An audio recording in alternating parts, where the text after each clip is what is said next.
आदरणीय शिक्षक साथियों एवं मेरे YouTube चैनल को देखने वाले सभी दर्शकगण का हार्दिक स्वागत है, अभिनंदन है। तो साथियों, हम इस समय आपके सामने राज्य शिक्षा केंद्र मध्य प्रदेश भोपाल द्वारा जारी प्रश्न बैंक कक्षा 5वीं और विषय गणित, इस संबंध में हम आपको वीडियो प्रसारित कर रहे हैं। और हमने अभी तक के आपको 1 से लेकर 160 तक के प्रश्नों की हमने जानकारी दे दिए हैं। और आज हम आपको 161 के आगे की अब हम आपको जानकारी देंगे।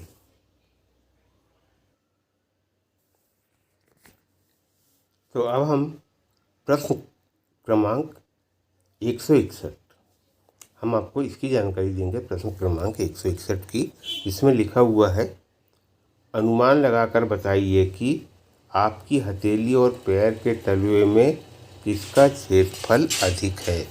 इस संबंध में हम आपको जानकारी देंगे।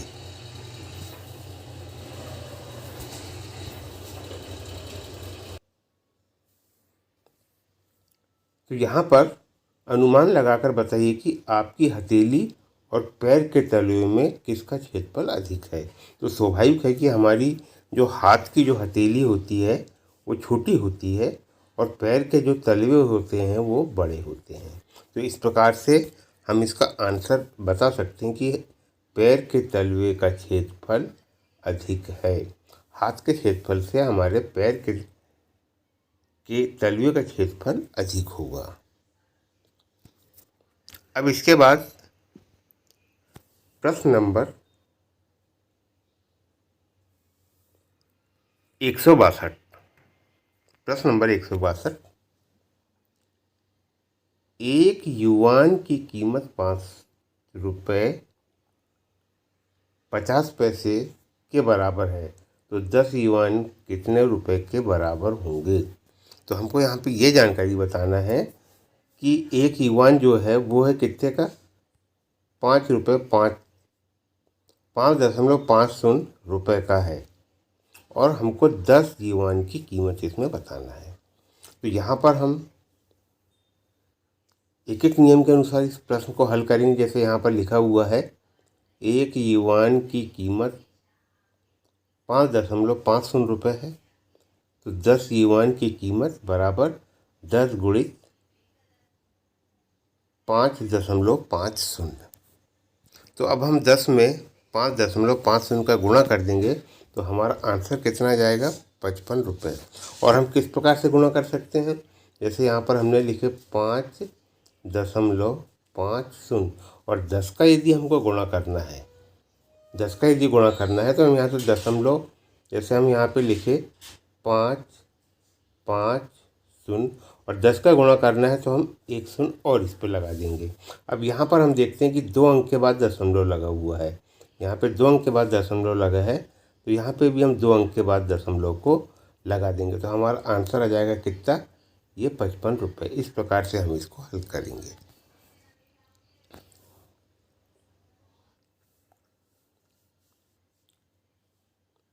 अब 62 के बाद प्रश्न है हमारा 163, 99 सेंटीमीटर को मीटर में बदलिए। तो हमने पहले वाले वीडियो में आपको इसकी जानकारी दिए हैं कि हम किस प्रकार से बदल सकते हैं। तो अब क्योंकि 99 सेंटीमीटर को हमको मीटर में बदलना है, तो 1 मीटर में 100 सेंटीमीटर होते हैं, ठीक है। तो हम यहाँ क्या करेंगे, हम लिख देंगे 99/100।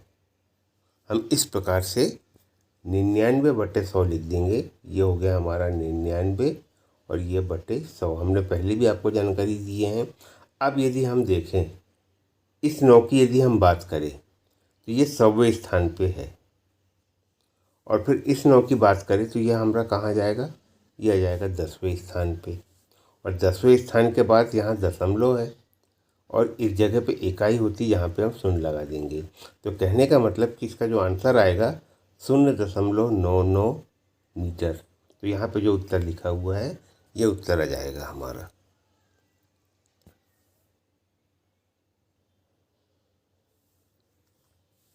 अब है प्रश्न 164, ₹5 के सिक्के का वजन 9 ग्राम है, तो ऐसे 1000 सिक्के का वजन ज्ञात कीजिए। तो यहाँ पे ₹5 का जो सिक्का है उसका वजन कितना है? 9 ग्राम। तो एक सिक्के का वजन हमारा 9 ग्राम है, तो हमको कितना बोला? 1000 सिक्के। तो हम इसमें एक एक नियम के अनुसार जबकि जमा सकते हैं, या हम 1000 में 9 का गुणा कर देंगे। 1000 में हम 9 का गुणा कर देंगे, क्योंकि एक सिक्के का वजन हमारा कितना है? 9 ग्राम है। तो हमको कितने सिक्के का वजन की जानकारी लेना है? 1000 सिक्के की। तो जब हम इसमें गुणा करेंगे तो ये हो जाएगा हमारा 9000 ग्राम। और 9000 ग्राम हो गया, तो 9000 ग्राम को यदि हम किलो में बदले तो ये हो जाएगा हमारा कितना? 9 किलोग्राम। तो ये दोनों उत्तर हम लिख सकते हैं, 9000 ग्राम या 9 किलोग्राम।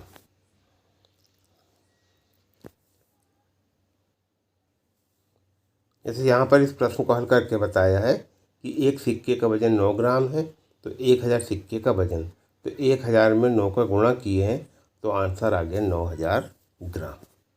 इस प्रकार से हम इस प्रश्न को हल कर सकते हैं। अब यहाँ पे प्रश्न क्रमांक 165। सानिया की लंबाई 2 मीटर है, जबकि रीना की लंबाई 1.45 मीटर है। बताइए सानिया रीना से कितनी अधिक लंबी है? तो हम हल करके लिख देंगे कि सानिया रीना से कितनी अधिक लंबी है। तो हम यहाँ पे इसको जब हल करेंगे तो हम सबसे पहले लिख देंगे सानिया की लंबाई बराबर 2 मीटर और रीना की लंबाई बराबर 1.45 मीटर। अब क्योंकि हमको यहाँ पे सानिया रीना से कितनी लंबी है हमको ये बताना है, तो हम यहाँ पे 2 मीटर में से 1.45 मीटर यदि हम घटा देंगे तो जितनी भी मीटर या सेंटीमीटर आएगा उतनी अधिक लंबी सानिया होगी। तो यहाँ पर हम 2 में से, क्योंकि यहाँ 2 मीटर लिखा हुआ है, यहाँ 2 मीटर लिखा हुआ है, तो हम लिखेंगे 2.00, क्योंकि 1 मीटर में 100 सेंटीमीटर होते हैं और 100 सेंटीमीटर होते हैं तो हम यहाँ पे 2 शून्य लगाते हैं। तो हम 2 मीटर में से 1.45 मीटर घटाएंगे तो हमारा उत्तर आ जाएगा 0.55। इस प्रकार से हम इस प्रश्न को हल करेंगे। यहाँ पे इसका आंसर आ गया है सानिया रीना से 0.55 मीटर अधिक लंबी है।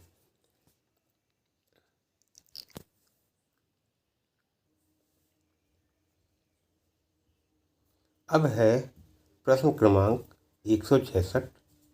10 किलोग्राम आलू की चिप्स सूखने के बाद 3 किलोग्राम होते हैं, तो 30 किलोग्राम चिप्स प्राप्त करने के लिए कितने किलोग्राम आलू चाहिए?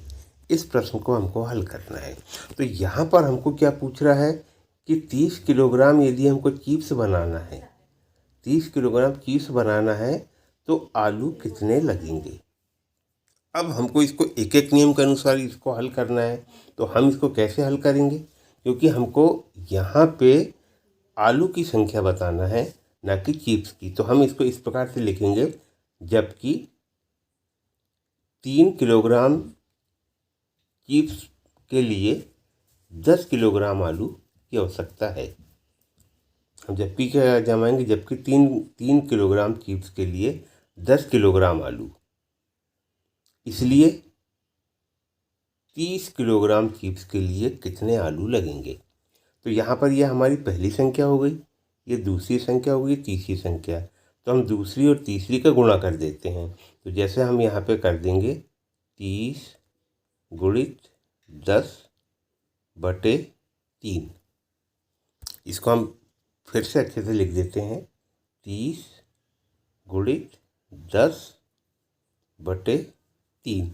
और अब इसको हम क्या करते हैं, 3 से 3 एकम 3 और 3 दाम 30, ये हो गया। और जब हम 10 में 10 का गुणा करेंगे तो हमारा कितना जाएगा? 100 किलोग्राम। इस प्रकार से इस प्रश्न को हम हल कर सकते हैं। इसमें हमको जबकि जमाना है, तो यही ध्यान रखना है हमको कि यहाँ पे आलू पूछा है, ना कि चिप्स पूछा है। इसलिए हम पहले चिप्स लिखेंगे कि 3 किलोग्राम चिप्स के लिए 10 किलोग्राम आलू लगते हैं। तो 30 किलोग्राम चिप्स के लिए कितने आलू लगेंगे, तो हमारा आंसर आ जाएगा। अब यहाँ पे इसको हल करके भी बताया है। यहाँ पे 10 किलोग्राम आलू के चिप्स को सुखाने के बाद 3 किलोग्राम, आप ऐसे भी हल कर सकते हैं। तो आप जैसे हमने आपको बताए हैं उस प्रकार से आप जबकि जमा के इसको आसानी से हल कर लेंगे।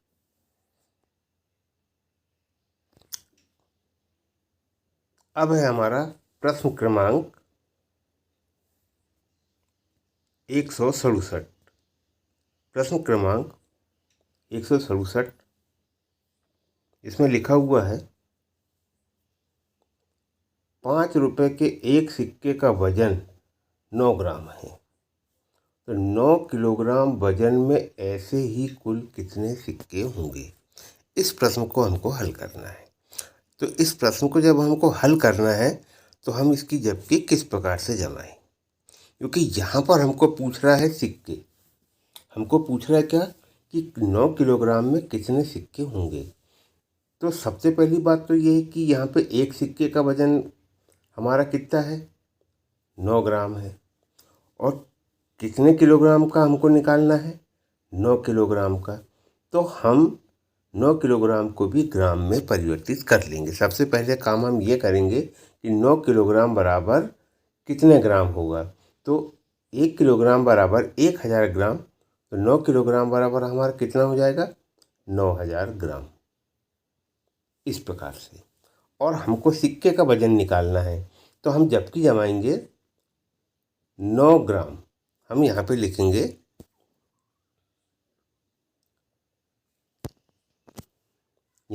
हम 9 ग्राम में 9 ग्राम में कितने, एक सिक्का। 9 ग्राम में एक सिक्के का वजन है। तो यहाँ पे हम लिख देंगे 9000 ग्राम। और यहाँ पे हम लिखेंगे फिर 9000 गुणित 1/9। और ये 9 से 9 को काट देंगे और यहाँ हमारा बच जाएगा कितना, 1000। तो इसका आंसर आएगा हमारा 1000 सिक्के। अब इसको इनने हल करके बताया है, हम इसको भी थोड़ा सा देख लेते हैं कि इसको हल कैसे किया है। तो यहाँ लिखा है 5 रुपए के एक सिक्के का वजन 9 ग्राम है।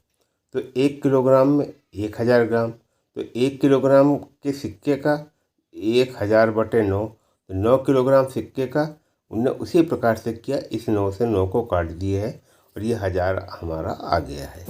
तो इस प्रकार से इस प्रश्न का जो आंसर जो आया है यहाँ पे, अतः 9 किलोग्राम वजन में 1000 सिक्के होंगे।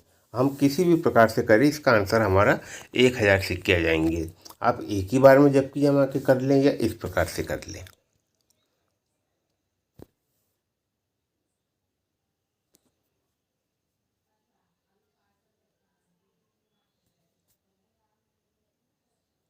अब हमारा प्रश्न है 168।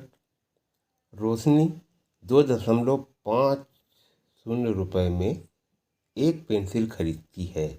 तो बताइए कि रोशनी 25 रुपये में ऐसी कितनी पेंसिल खरीदेगी। अब इसको हमको हल करना है, तो इसको हम हल कैसे करेंगे, क्योंकि यहाँ पे जिस प्रकार से लिखा है एक पेंसिल की कीमत 2.50 रुपये है, तो 25 रुपये में पेंसिल। तो यहाँ पे जो जबकि जो जमाई गई है ये कुछ गलत है। हम इसको इस प्रकार से हल करें तो हमारा आंसर एकदम सही आएगा, क्योंकि यहाँ लिखा है कि रोशनी 2.50 रुपये में एक पेंसिल खरीदती है। यहाँ एक पेंसिल खरीदती है और हमको पेंसिल की संख्या यहाँ पे प्राप्त करना है। यहाँ पे हमको कि कितनी पेंसिल खरीदेगा इसके बारे में हमको यहाँ पे जानकारी लिखना है। तो हम इसको हल करने के लिए इस प्रकार से करेंगे।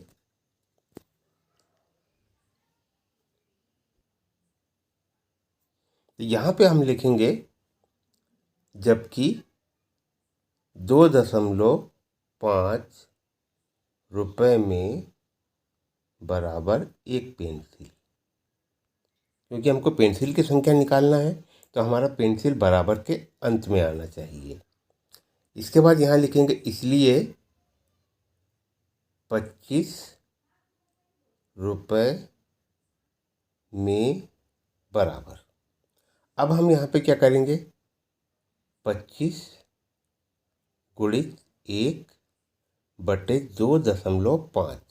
हम इसको फिर से यहाँ पे लिखते हैं, 25 गुणित 1/2.5। इस प्रकार से हम इसको लिखेंगे। अब क्योंकि नीचे दशमलव में लिखा हुआ है तो हम ऊपर यहाँ दशमलव का 1 मानेंगे और बाकी संख्या का हम शून्य लगा देंगे।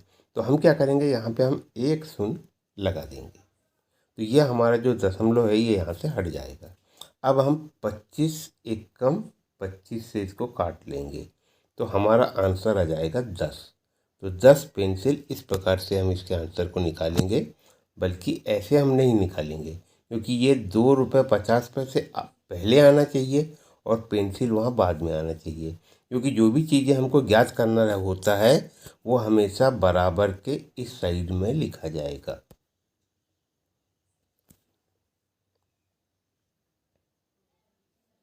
अब इसके बाद हमारा प्रश्न है 169।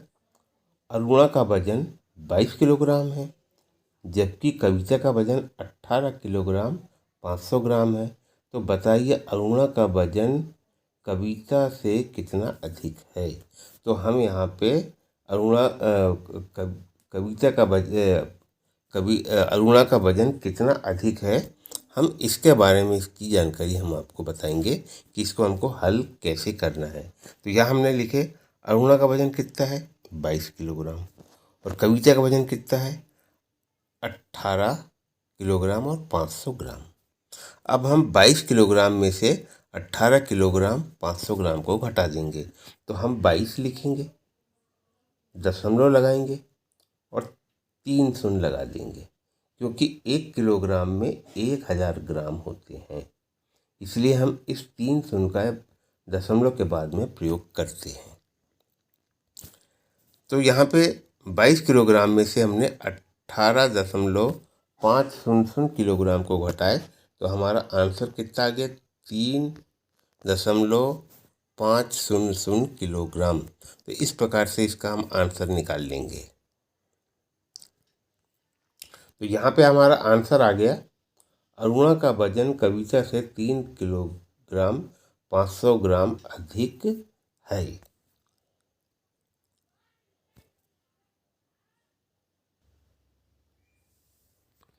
अब इसके बाद ये अंतिम प्रश्न है हमारा, प्रश्न क्रमांक 170। प्रश्न क्रमांक 170, 4 किलोग्राम गीली दाल से 1 किलोग्राम सूखे पापड़ बनाए जाते हैं, तो 10 किलोग्राम पापड़ बनाने के लिए कितनी गीली दाल चाहिए। तो हमको यहाँ पर बताना है गीली दाल कितनी लगेगी, क्योंकि हमको पापड़ बनाना है कितने 10 किलो। हमको 10 किलो पापड़ बनाना है तो 10 किलो, क्योंकि 4 किलोग्राम गीली दाल से हमारा 1 किलोग्राम पापड़ बनते हैं, तो यहाँ पर हमको पापड़ बनाना है 10 किलोग्राम। तो उसके हम जबकि जमाएंगे यहाँ पे, जैसे यहाँ हल लिखा है 1 किलोग्राम पापड़ के लिए दाल कितनी लग रही है 4 किलोग्राम। तो 10 किलोग्राम पापड़ के लिए दाल कितनी लगेगी, तो यहाँ पर 4 गुणे 10। यहाँ पे हम इस प्रकार से इसको हल करें 4 गुणित 10, क्योंकि यहाँ पर ये 1 भी लिखा हुआ है मगर यहाँ पे 1 नहीं लिखा गया है, तो हम उसके लिए एक काम करेंगे, हमेशा बटे लगाएंगे और यहाँ पे हम 1 लिखेंगे, क्योंकि यहाँ पे 1 किलोग्राम पापड़ जो लिखा हुआ है ये इसके भाग में जाता है। जब हम इसका आपस में गुणा करेंगे तो ये आ जाएगा हमारा 40 किलोग्राम। तो इस प्रकार से हम इसको हल करेंगे तो इसका आंसर आ गया हमारा 40 किलोग्राम। तो साथियों, आज हमने आपको 161 से लेकर प्रश्न क्रमांक 170 तक के हमने आपको जानकारी दी है, और इसके बाद हम आगे की जानकारी आपको अन्य वीडियो में हम देंगे। तब तक के लिए आप सभी से नमस्कार एवं धन्यवाद।